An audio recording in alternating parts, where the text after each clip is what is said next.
नमस्कार, आप देख रहे हैं कोसी समाज बिहार। आज कोसी की धरती जिला सुपौल में से आ रही है ब्रेकिंग, जो कि आज पार्टी की संगठन को मजबूत करने के लिए राष्ट्रीय लोक जनता पार्टी के महासचिव बैद्यनाथ मेहता पहुंचे और अपनी पार्टी के संगठन के नेताओं के साथ 12 प्रकोष्ठी नेताओं के साथ वार्ता एकदम बूथ तक की मजबूती के लिए 24-25 के इलेक्शन के लिए पूरी तैयारी में जुटे हुए। जहां नीतीश कुमार को अब गद्दी छोड़ देनी चाहिए, इस बात पर चर्चा रखे। वही शिक्षा व्यवस्था पर, एकदम डॉक्टरी और इंजीनियरिंग की व्यवस्था पे उन्होंने एक बात रखी, जिसमें मीडिया के साथ कॉन्फ्रेंस 12 मिनट की कॉन्फ्रेंस वार्ता में उन्होंने जिन बातों पे गौर की वो आपके सामने 12 मिनट की सारी वीडियो रिकॉर्डिंग आप तक पहुंचाई जा रही है। इसको गौर से सुने। एकदम राष्ट्रीय लोक जनता दल के महाअध्यक्ष उपेंद्र कुशवाहा जी के बैनर तले उनके संरक्षण में पार्टी आगे बढ़ेगी। बिहार एकदम केंद्र की सत्ता में अपने संगठन को दूसरे पार्टी से संगठित करते हुए और एक मुकाम को मजबूती प्रदान करने की व्यवस्था पर उन्होंने बल दिया। जिस बात में उन्होंने शिक्षा, सभ्यता, स्वास्थ्य एकदम किसान की मुद्दों पर एकदम गांव में बहुत बड़ा मुद्दा है स्वास्थ्य का मुद्दा। ग्रामीण चिकित्सक की व्यवस्था पर उन्होंने अपनी बात रखते हुए जो जानकारी दी वो आपके सामने प्रस्तुत की जा रही है। तो ये बहुत बड़ा मुद्दा है स्वास्थ्य का मुद्दा, और सरकार आयुष्मान भारत योजना में बहुत पैसे खर्च कर रही है, और निश्चित रूप से ये सारे पैसे कॉरपोरेट हॉस्पिटल को जाता है। और कॉरपोरेट हॉस्पिटल का जो जितने भी कॉरपोरेट हॉस्पिटल हैं, बड़े प्राइवेट हॉस्पिटल हैं, सारे ट्रस्ट के अंदर में है, सोसाइटी के अंदर में है, और वो टैक्स भी नहीं देते हैं। तो सरकार का इतना पैसा चला जा रहा है, अगर ये सरकारी व्यवस्था सुदृढ़ हो जाए स्वास्थ्य की, तो ये सारे पैसे सरकार के पास ही रह जाएंगे, प्राइवेट हाथों में नहीं जाएंगे, प्राइवेट कॉरपोरेट हॉस्पिटल के लोगों को नहीं जाएंगे जो उस पर टैक्स भी नहीं देते हैं, टैक्स फ्री है। तो निश्चित रूप से सरकारी स्वास्थ्य की जो व्यवस्था है उसको सुदृढ़ करनी पड़ेगी, तब जाकर सरकार के पैसे भी बचेंगे। और इस विषय को जो सिर्फ नेतृत्व है, प्रधानमंत्री हैं, स्वास्थ्य मंत्री हैं सरकार के, भारत सरकार के, उसके नॉलेज में ये बातें जानी चाहिए। आप पाएंगे 20 साल पहले, 25 साल पहले इंजीनियरिंग कॉलेज में दाखिला लेना, इंजीनियर बन जाना बड़ी बात होती थी, बताते थे लोग उनका बेटा इंजीनियर है। आज देखेंगे हर एक घर में बच्चा इंजीनियर है, क्योंकि वो पढ़ाई सुगम हो गई। बहुत सारे इंजीनियरिंग कॉलेज खुल गए, खर्च भी कम लगता है, 1-1.5 लाख रुपया साल का लगता है। लेकिन मेडिकल की पढ़ाई आप देखेंगे जो प्राइवेट कॉलेज में 90 लाख रुपया, 80 लाख रुपया, 1-1 करोड़ रुपया 4.5 साल का लगता है। अगर ये सस्ती हो जाए तो डॉक्टर का अभाव नहीं होगा। ये हड़ताल जो लोग कर देते हैं, अभी बात बात पर हड़ताल कर देते हैं, प्राइवेट प्रैक्टिस को सरकार रोकना चाहती है, नहीं रोक पाती है, क्योंकि अगर एक दिन 1 घंटा के लिए हड़ताल हो जाए तो हजारों मरीज देश भर में मर जाएंगे, तो सरकार विवश हो जाती है उस पर। तो सरकार को चाहिए धीरे धीरे ये पढ़ाई सस्ती कर दे, और जब सस्ती हो जाएगी तो लोग दाखिला ले पाएंगे। ज़्यादा से ज़्यादा प्राइवेट कॉलेज खुले, सरकारी मेडिकल कॉलेज खुले, ताकि ये पढ़ाई जैसे इंजीनियर भर गए हैं, डॉक्टर भी हो जाए, और हर एक गांव में, हर एक पंचायत लेवल तक में सरकारी डॉक्टर, MBBS, MS डॉक्टर। दूसरी बात मैं ज़रूर आपको बताना चाहूँगा, इस कोरोना के दौर में जो ग्रामीण चिकित्सक हैं दिखा रही, और अभी भी हमारे यहाँ जो डॉक्टर एक आदमी पर कितनी डॉक्टर पर जो आदमी की जनसंख्या के हिसाब से जो है काफ़ी कम डॉक्टर्स हैं। ये ग्रामीण चिकित्सक ही हैं जो लाइफलाइन बना, और कोरोना के दौर में बिहार क्या पूरे भारत में लाखों लोगों का जान बचा पाए। तो निश्चित रूप से उसे सम्मान करना चाहिए। ग्रामीण चिकित्सक को ज़रूरत पड़े तो उन्हें ट्रेनिंग दे दे 1 साल का, और उन्हें मान्यता दे, ना कि कोई पदाधिकारी जाकर के उसके पकड़ धकड़ करते हैं और उसे परेशान करते हैं। उसे मान्यता मिलनी चाहिए। आप वेतनमान कितना दे रहे हैं ये बड़ा विषय नहीं है, आप उसे मान्यता दीजिए। अगर लगता है ये पूरे ट्रेंड नहीं है तो 6 महीना 1 साल की आप उसे ट्रेनिंग दे दीजिए, और उनको चिकित्सा के काम में लगाइए।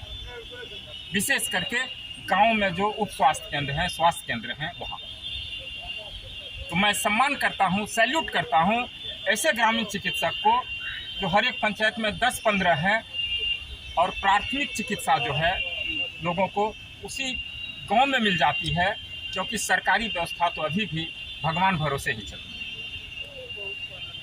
सर किया है उसी पर अटक गया है। एसएसबी की शायद जमीन है, उसने जमीन दे दिया है, लेकिन उसकी जो रजिस्ट्री होगी उसमें 35 लाख रुपये स्टाम्प ड्यूटी लगेगा, वह कौन देगा?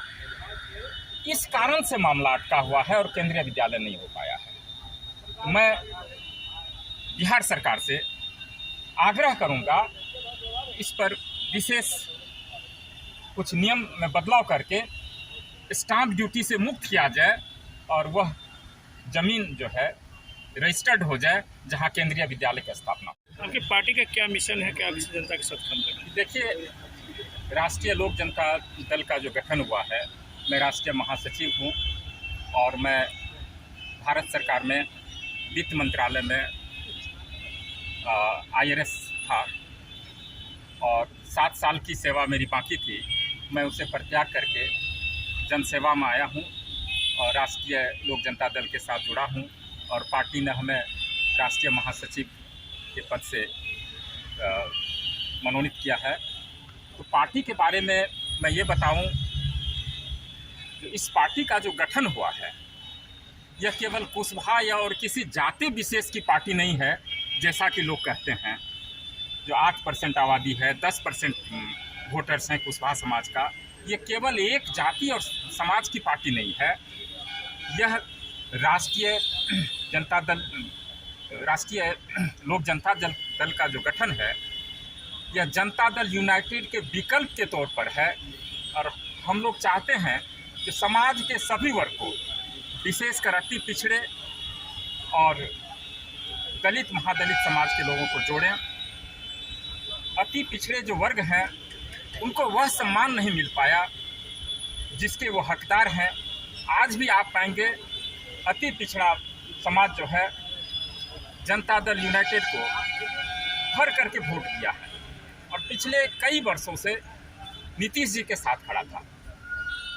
और जब नीतीश जी ने निर्णय लिया कि हम अगला नेतृत्व जो है तेजस्वी जी करेंगे, तो लोगों में निश्चित रूप से अति पिछड़ा समाज के लोग भी अपने आप को ठगा महसूस कर रहे हैं। कोई भी ऐसा नेता नहीं हुआ अति पिछड़ा समाज का जो नीतीश जी के आसपास भी हो, समकक्ष हो, उसको उस स्तर तक नहीं बढ़ाया गया। और ज़रूरत है अति पिछड़ा समाज के लोगों को भी उसका हक मिले और हमारी पार्टी उसे उचित सम्मान देगी। और मैं राष्ट्रीय महासचिव के नाते मैं आपको बताता हूं कि हम अति पिछड़ा समाज के लोगों को भी अधिक से अधिक संख्या में अपने पार्टी में जोड़ेंगे, नेता को जोड़ेंगे और अपनी पार्टी को जनता दल यूनाइटेड का विकल्प के रूप में हम बनाएंगे। और एक दिन ये निश्चित रूप से ये जनता दल यूनाइटेड का विकल्प बनकर रहेगा और इसमें सभी समाज के लोग इसमें जुटेंगे। अति पिछड़ा समाज के लोग, कुशवाहा समाज के लोग, दलित महादलित के लोग, अगड़े समाज के लोग, सभी अल्पसंख्यक समाज के लोग, सभी समाज के लोग जुड़ेंगे और हम लोग उस स्वर्णिम बिहार के गौरव को पुनः यहाँ स्थापित करेंगे। और गौरवमयी जो बिहार है जिसकी परिकल्पना हमारे माननीय नेता उपेंद्र कुशवाहा जी कर रहे हैं, उस ओर हम आगे बढ़ पाएंगे। नीतीश कुमार जी के अलावा कोई मुख्यमंत्री चेहरा किसी पार्टी को नजर नहीं आ रही है, क्या मामला है? ऐसा नहीं है, हर एक पार्टी में नेता हैं, बीजेपी में भी कई नेता हैं। स्थिति ये रही है कि नीतीश कुमार जी जिस समीकरण से नेता मुख्यमंत्री बन जाते हैं, ये कला किसी और के पास नहीं है। आप मानिए जो 40-42 सीट नीतीश कुमार जी के पास हैं, विधानसभा सदस्य हैं, और उसके लगभग दुगुना तेजस्वी यादव जी के साथ है, लेकिन मुख्यमंत्री नीतीश कुमार जी हैं। उसी तरह से बीजेपी में लगभग दुगुनी संख्या थी और नीतीश कुमार जी वहाँ भी मुख्यमंत्री थे। ये तो नीतीश कुमार जी की कला की बात है और मुख्यमंत्री बन ही जाते हैं। लेकिन अब समाज सब नीतीश कुमार जी के इस चाल को समझ गए हैं और उनका यह उद्देश्य है जो हम गद्दी पर कायम रहें और मैं आपको एक चीज़ बताऊं कि कोई लोग जब 30 साल 35 साल तक शीर्ष स्तर पर रहते हैं, उसे कुछ करने की ललक नहीं होती है, उसका उत्साह घट जाता है। निश्चित रूप से नीतीश जी कुमार जी के साथ यही है। ऐसे लोगों के हाथ में बागडोर जाना चाहिए जिसमें उमंग हो, उत्साह हो, बिहार की खुशहाली के लिए काम करने की ललक हो, बेरोजगारों के लिए सोचने की ज़रूरत हो, किसान की स्थिति को सुदृढ़ करने की जिसकी मंशा हो। आप चिकित्सा सुधार की ज़रूरत है, शिक्षा में सुधार की आवश्यकता है, ऐसी जिसकी ललक हो, ऐसे लोगों को आगे बढ़ाना चाहिए और नीतीश कुमार जी को पद छोड़ ही देना चाहिए। उसी में उसका सम्मान है। और मैं मानता हूँ अब उन्हें वैसी ललक नहीं रही है, उतना उमंग नहीं रहा, उतनी ऊर्जा नहीं रही है, उतना उत्साह नहीं रहा है कि बिहार के लिए कुछ करे और सोचे। आपकी पार्टी किस चेहरे को लेकर के इलेक्शन में आएगी?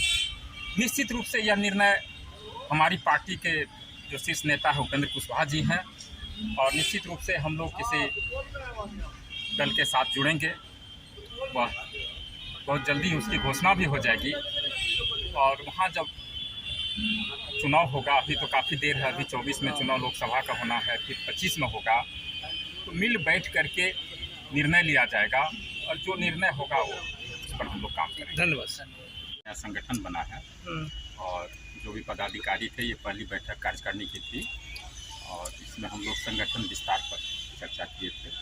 संगठन को हम लोग 12 प्रकोष्ठ है और हर एक प्रकोष्ठ का जिला अध्यक्ष से लेकर के बूथ स्तर तक संगठन को कैसे मजबूत करें, कैसे मजबूत लोगों को जोड़ें, उसी क्रम में ये बैठक। 24 के इलेक्शन की पूरी तैयारी में जुटे हुए आप लोग हैं? जी। पार्टी का नाम है राष्ट्रीय लोक जनता दल। क्या नाम है सर आपका? बैद्यनाथ में। आपका पद क्या है? राष्ट्रीय महासचिव। धन्यवाद।